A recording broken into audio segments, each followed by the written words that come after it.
Hello and welcome to Asset House, our new series looking at asset allocation and portfolio construction. Today I'm joined by Andrew Moore, Investment Director at Alexander Beard Wealth. Now, Andrew's outlook for the next 12 months is cautiously optimistic, I guess you could say that, and it's been basically influenced by his in-house asset allocation software.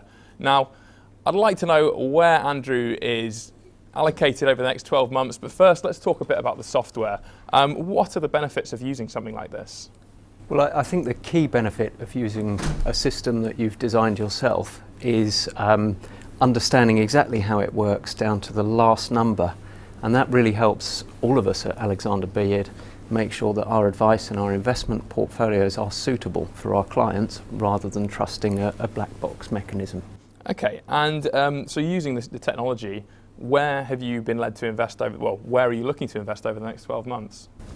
We see quite a heavy allocation towards European equities for investors with more of a risk appetite. Japan is also emerging very strongly. And property is one that seems to be chugging along reasonably well at the moment, and I don't think we're reaching the top of the market just yet.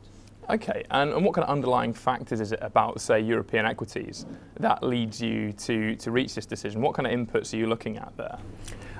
Well, we use a huge variety of inputs, and for us an important driver of the asset allocation system is sentiment surveys. So we use a variety of different surveys to evaluate the prospects for each asset. Right, so even though you're using software, it's not taking out the human side of it. No, that's right. But what the software allows us to do is to look at a huge amount of information at the same time and make equal comparisons across the different assets.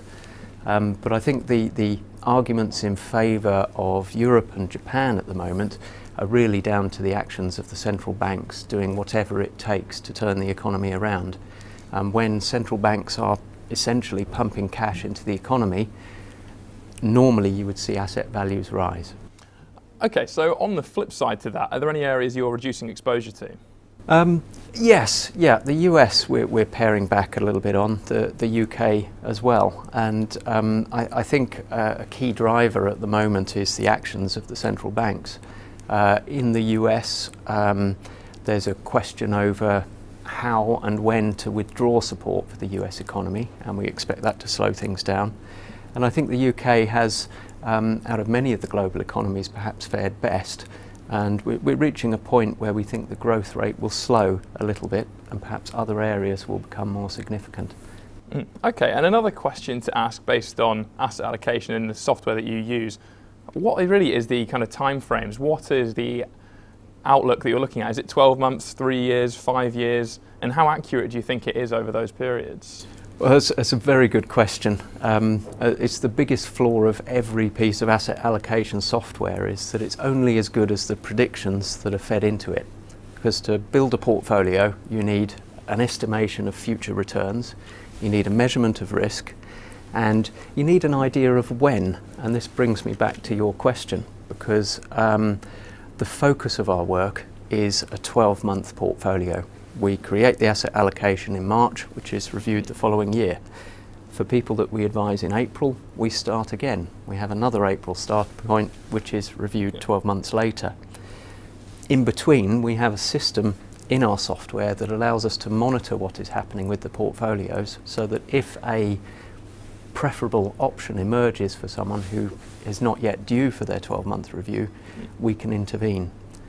So I guess the answer is that sort of adage on timing of sometimes you wouldn't start from here, you would start from somewhere else. So each portfolio has its own journey. Okay, so you base things more on the 12-month prediction rather than the 3 or the 5 year? Yes. Okay, fantastic. Andrew, thanks for all your insight today. It was really, really interesting to hear all this. Thank you. And thanks again for joining us at Asset House.